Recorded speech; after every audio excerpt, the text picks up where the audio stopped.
Greetings, and welcome to How We Do Digital Ministry podcast. I'm Christopher Harris, founder of Faith Growth. You can find us online at faithgrowth.com, where we help our church clients engage their communities online and grow a digital presence.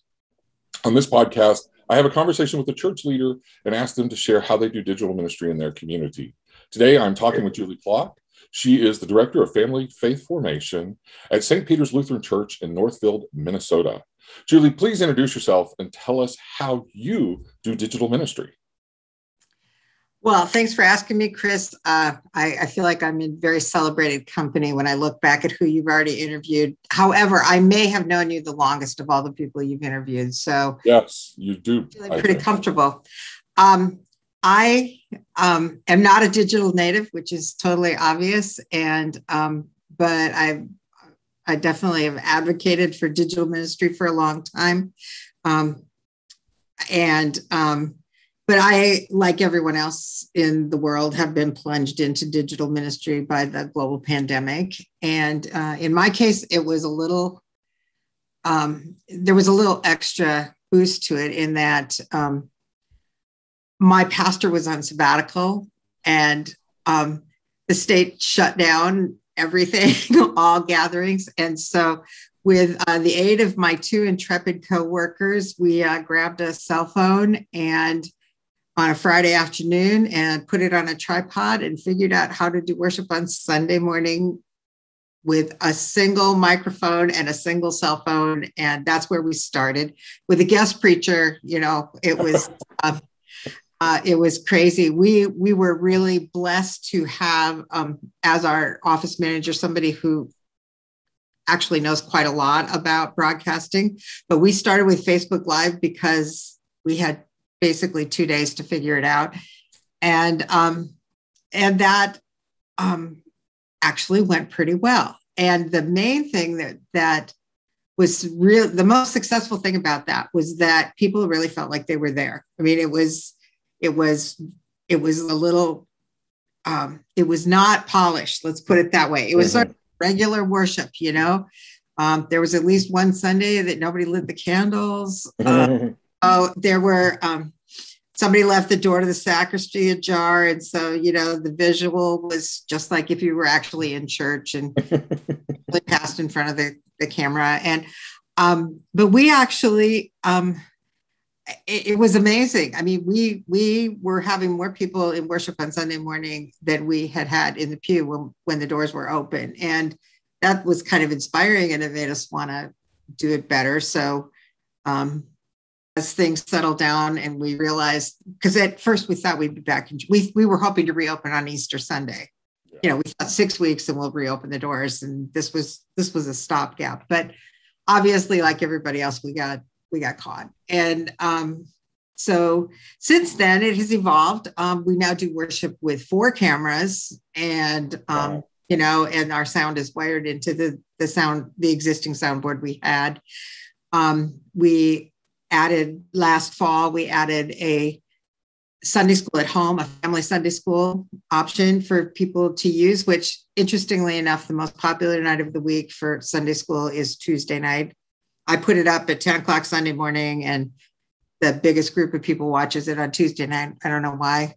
We moved our confirmation class to a Zoom format. And I personally love teaching confirmation on Zoom. It is so much more controlled than when you have, you know, 15, 20 kids middle schoolers in a room. And the school had done an excellent job of training them of how to behave. So everybody mutes themselves and keeps their picture up. And because they were doing online learning at school, school did the heavy lifting on it. And I just got the benefit of it.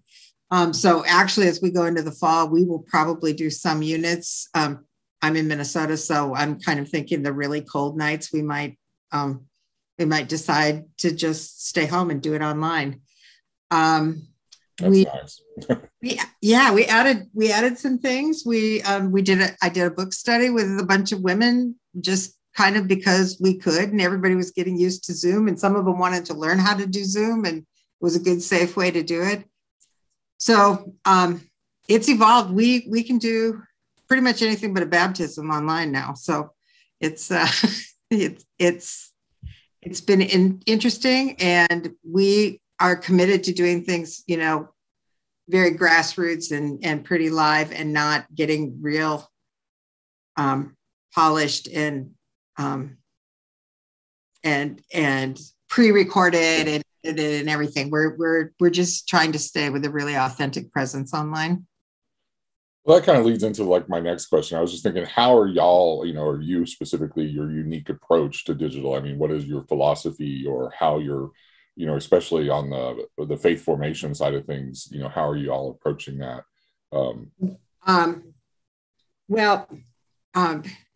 So the most unique thing that I personally am responsible for at St. Peter's is I have been doing a children's message every Sunday for a long time. And I have a box, and there's always an object in the box that I hold up for the children to see. And I really had to learn how to work with the camera on that. I had to learn like what size of object to put in the box, because where I could, previously hold up a peach pit and the kids could all see it, that is not going to work with the camera. So we had to work with that a lot. But it's become a different part of the service, because we don't have children, even though when we reopen the doors, since the children aren't vaccinated, we have very, very few children.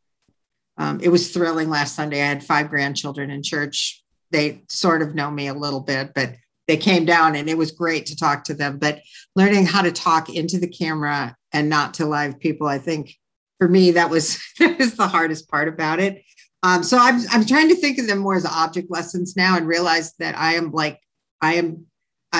picked up, I was on sabbatical this summer, and I picked up someplace at one church where they said, and now is the all of God's children message. And so that's what I'm kind of calling it that now, the all of God's children message.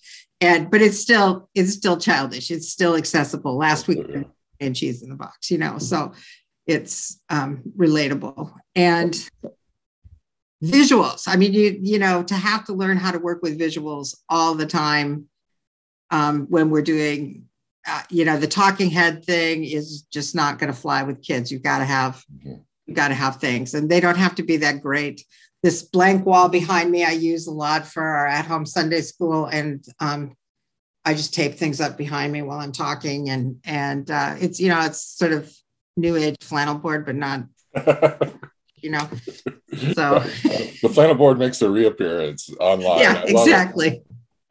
Now I've caught several of your children's sermons on Facebook Live, and I think I appreciate. I didn't know that you had spent so much time thinking about camera and really how do you work with the camera, but I can tell you it comes through, because I was impressed, and I thought you were really engaging, and I just assumed that if I was engaged, then kids were probably engaged as well.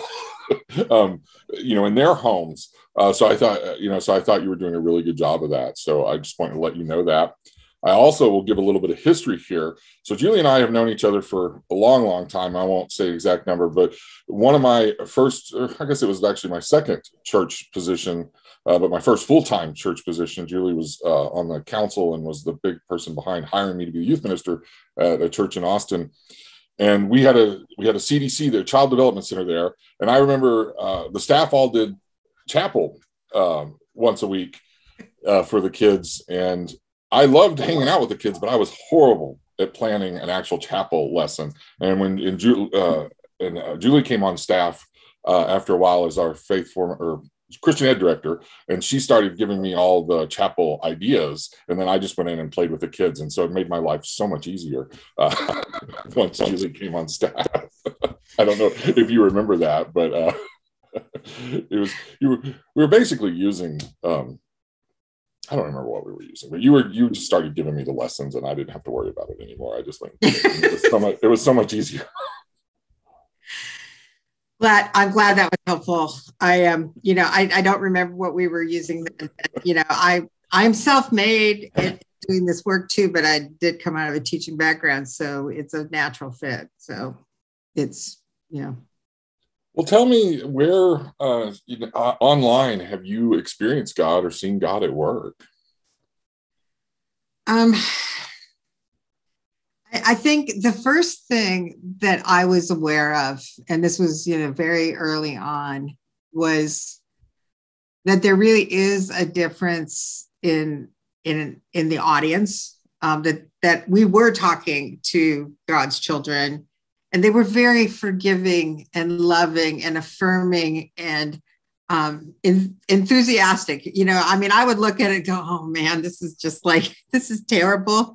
And people go, no, it was great. It was great. It was just so great to see you. And it was so great to feel like we were together. And so that relationship survived across that digital divide. And I think the investment in relationships ahead of time, of course, paid off. But at the same time, we built new relationships across the digital thing. And I thought that was really good. I think the second thing for me is that I feel like God is using this digital divide to fix something that I personally have been frustrated by for basically all my years in ministry, which is that the current, how do I say this kindly? I've worked with 3 generations of parents, and the boomer parents, they were there. I was a boomer parent. They were there. They showed up. They did what needed to be done. Everybody pitched in, and we did faith education for our kids. And the next generation came along, and they kind of wanted experts. And so they never signed up to teach Sunday school. They'll always drive and they'll always provide food, but they're not real good about stepping up to teach. And it's because their experience made them feel like they weren't really adequate to the task. And now on the young end, I have millennial parents. My own kids are millennial parents, and they, because they have boomer parents, I think they feel a little more confident to speak up, and they don't have that need for expertise. But this middle group of parents has been kind of frustrating. And I feel bad. I mean, I just feel bad that they're not having these great faith-filled conversations with their kids. Mm-hmm. Well, this is the great gift of the pandemic. These great conversations are happening.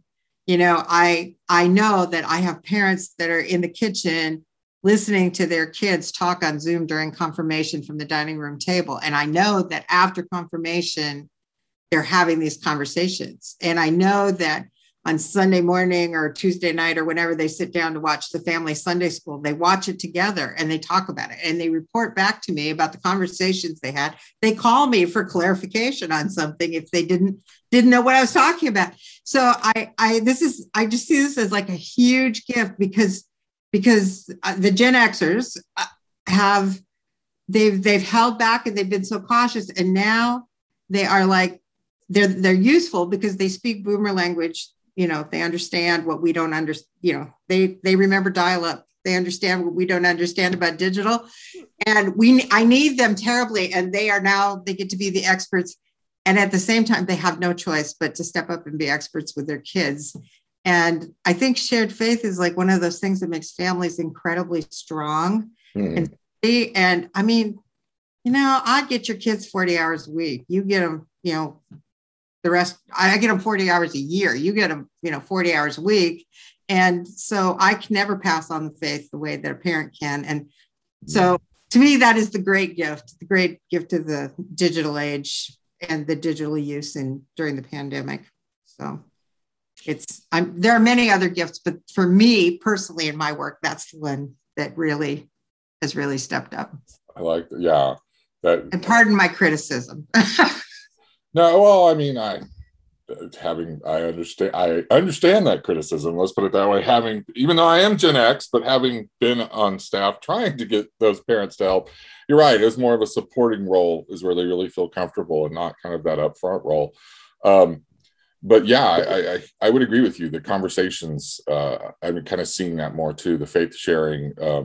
Well, I mean, when you think about it, we spend a lot of time online. And so now we're bringing that faith into the online space, which means it's more a part of the everyday, which I think I agree with you. That's wonderful. Even I have, that was the big thing I noticed because, I've been doing online stuff for years. And I remember thinking about a year ago, it's like, oh my gosh, the church finally came, and something that's important to me and something where I work and all that, the church is now here, and it's like a normal thing in my feed. It's not something I have to go seek out online. It's really coming to me, and I appreciate that. And I think it's only going to be good for the church in the future. So tell me, is there any thing that you've tried that either worked well, or maybe something that bombed that you learned from, or kind of any I tried pre-pandemic, and I haven't had time to actually deal with it post-pandemic because I've been doing so much other digital content. But I really was trying to use Facebook groups to actually do ministry, and I was trying to establish that this is a way to do ministry, not just read about ministry, but a way for us to minister to one another in this sort of amorphous space. It didn't work. First of all, the people that signed up for, were not digital natives, which I'm not either, but I do live on Facebook. I'm in that group. They weren't even Facebook natives. I mean, they were people that just wanted, it was the faithful. And so I need to learn how to, I probably need to set this up with like an invitation in the future. If I try it again, I may not try it again. We've moved into some other things now. So that group could be Zooming now rather than trying, but I do like the fact that people can weigh in at different times of the day, whenever they have time to read it, or it shows up in their feed. And it's, I think it has huge potential. I've read a lot about it. I just personally have not been able to make it fly.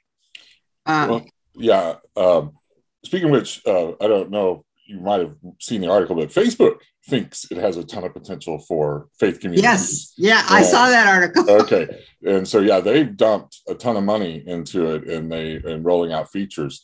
And I agree with you. I think there's a lot of potential there. But you kind of have to, it's almost like, how do you seed it to kind of get it going? And then once it's kind of going, you can invite some of those non-natives in, and they will, because they're not native, they don't know how to kind of get it going. But people that are more native to Facebook will get it going, and then you can bring in the others to make it sustainable. But I agree. I think groups, we're relying right now as a church too much on Facebook pages, and they have a different purpose.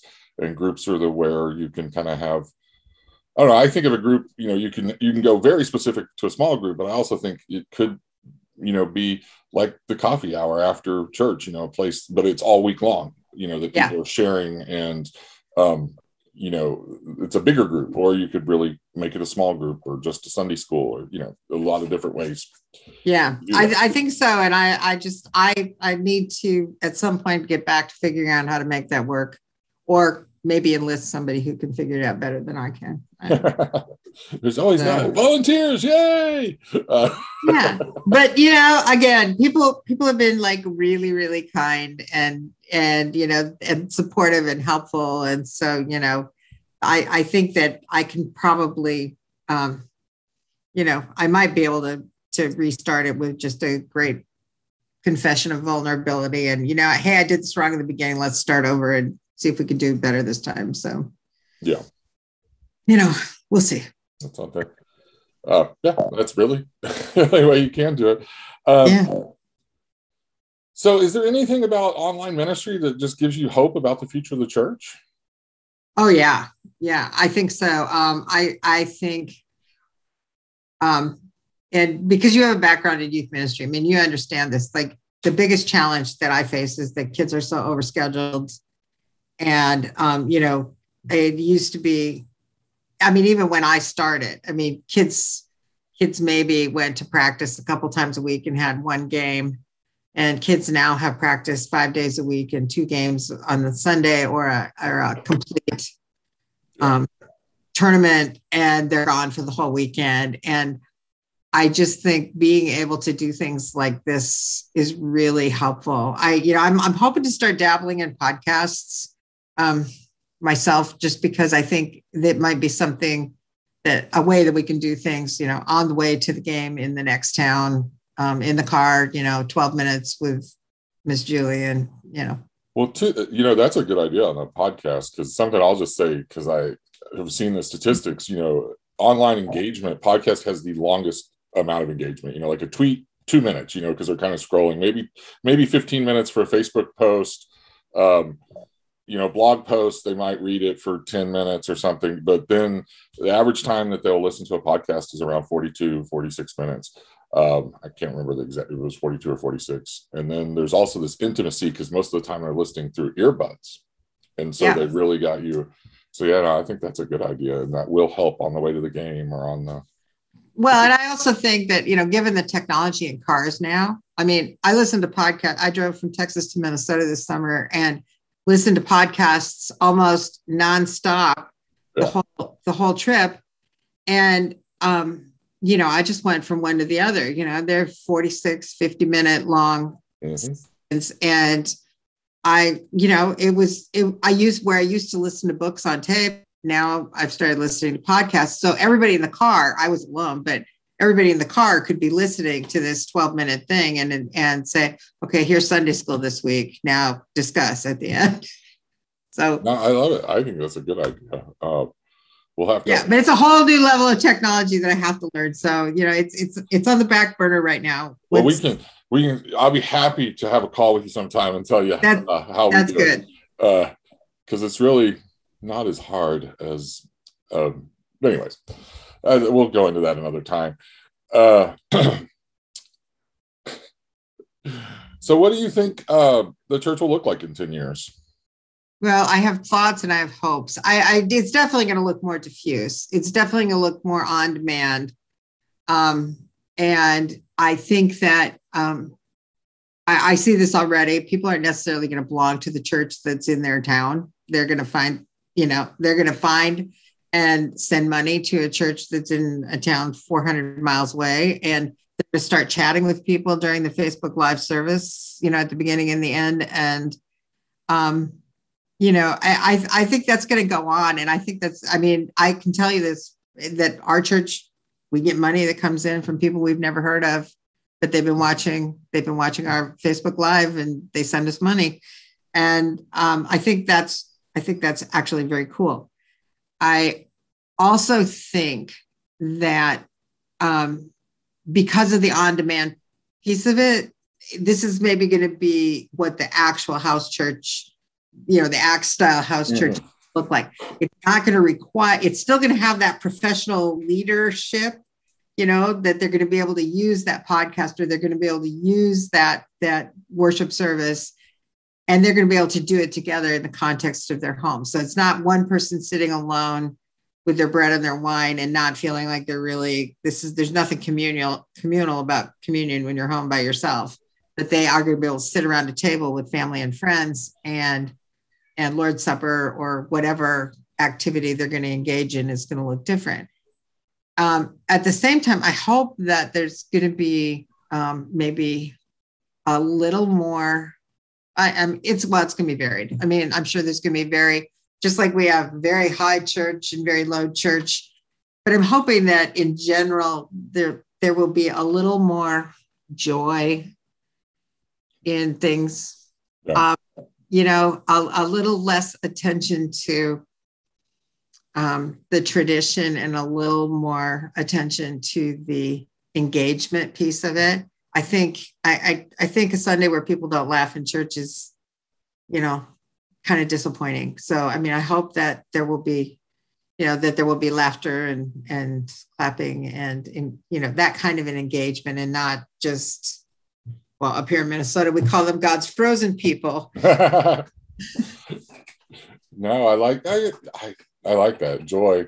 Well, that's also, I imagine, you have grandkids. I imagine that's what you would want for them is, as we're passing this faith to the next generation is, we want them to have that joy and not. Well, and it's not always going to be up, down passing. I think because it's digital, it's going to allow for lateral passing. And so it's like, if my daughter likes what I do in the children's message, she's going to share it with another friend. And so she's passing on faith side to side as opposed to up and down. Yeah. Well, something that I'll mention here is like one of the reasons I really wanted to have Julie on, and I appreciate her perspective. And we haven't shared this yet, but Julie is a huge family of ministry. Not only has she been doing ministry herself for the last 20 years, her father was a pastor. One of her daughters is a pastor right now. And then she's always, even before she went on staff at a church, she was always highly involved from church council and things like that. And so she really has, like you were saying, almost three, kind of a lens of almost like three generations of where the church has been in the U.S. And I always find that perspective very fascinating and helpful. So I like, and I can see that in your reflection of where you hope the church is in 10 years. I'll share that with our guests, our listeners, so they know that. Well, I'm just going to share then too, that you helped me raise a pastor. So yes. Well, yeah. And Emily, her daughter, was the first student I had, a youth of one of my former youth who went into ministry and was ordained. So, and have another one out there and a couple youth ministers out there as well. So I'm always excited that we had students that went into ministry. Oh my. Well, I mean, we're almost out of time. So what I would like to do is just ask one final question, and that's kind of, is there a piece of advice or just something I didn't ask you you'd like to share with our listeners, or just any, parting words, if you will, that you'd like to share? I guess I guess I'd reiterate something that I already said, which is just trust in the goodwill of the people to whom you're speaking. Don't feel like you have to be perfect. Don't feel like this is theater. Make it relational. It's if you love the people you're talking to, it's going to come across digitally. And if you're talking down to them, it's going to come through. Just be as authentic as you can, and don't worry about being perfect. Worry about being authentic. I'm stealing that line directly from somebody who helped me. And be honest about your trepidation, your vulnerability, and just say, "Whoop, I forgot to turn my mic on," or whatever. Just acknowledge your gaffe and move on, because you are speaking to God's people, and they are people of goodwill and kindness and generosity. So don't be afraid. Just take the plunge. You're not going to be perfect, but just take the plunge and do it. Yeah, that's as I was talking to a congregation in California last night, and that, kind of what I told them was like, here's the good news in all this digital is God has called you all together to be the body of Christ at Hope Lutheran. And so that's enough. You're enough. You're enough, because this is what God has called together. And so just be you, and be what makes y'all unique as Hope Lutheran in that case, or your congregation, whatever your congregation is, that's enough. Yeah, we are. I mean, in the end, we don't do the calling. We just do the loving. Yeah. And does the calling, or the Spirit does the calling. So I like those parting words. Well, thank you, Julie, for being our guest on How We Do Digital Ministry. I want to invite all of our listeners to be sure to follow this podcast wherever you get your podcast. If you're watching on YouTube, be sure to subscribe and subscribe to our channel. Julie, how can our listeners find and follow you online? Well, I'm on Facebook. I'm there like all the time. I have a couple of blogs out there. They're a Blogspot. They're just your standard Google blogs. One is called Baptismal Floating.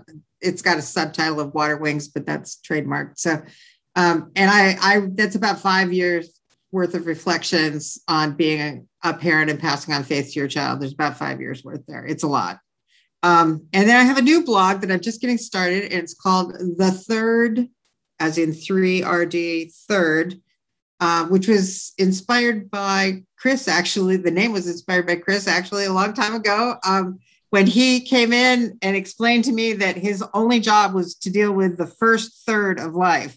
So he was responsible for those 33 and under in his job. That was the way he'd been trained, and and it worked out very well. And I have just entered the third, what I guess is going to be the third of my life. And so I'm just kind of reflecting on that. And so there are only a few posts, but it'll be an ongoing thing for a while. Well, we'll look forward to it, and we'll be sure to link to both your blogs and your Facebook in the show notes. Once again, thank you everybody for listening.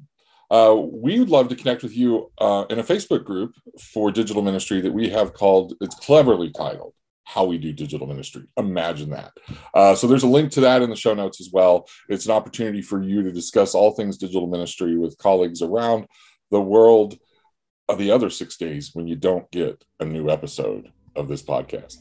All right, until next week, I say peace and blessings to you all. Thank you so much for listening.